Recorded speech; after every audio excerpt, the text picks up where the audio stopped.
jungle.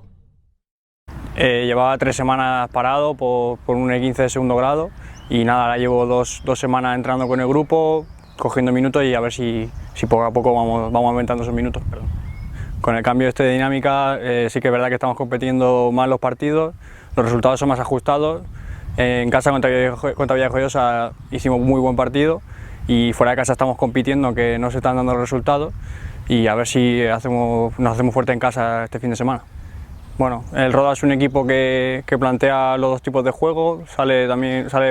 jugando el balón, a veces plantea un juego más directo con Marc Cosme, que es un delantero muy alto,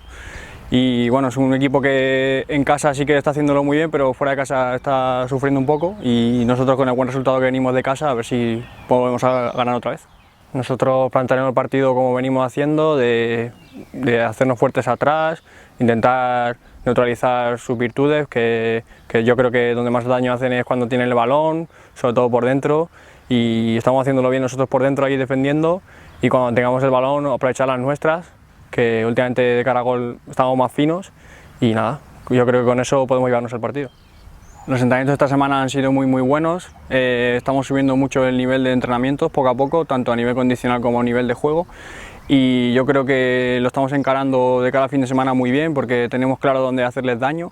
y porque es un equipo que sufre un poco atrás, y nosotros estamos haciendo mucho daño a la espalda de los rivales, y a ver si el fin de semana tenemos suerte y nos llevamos el partido.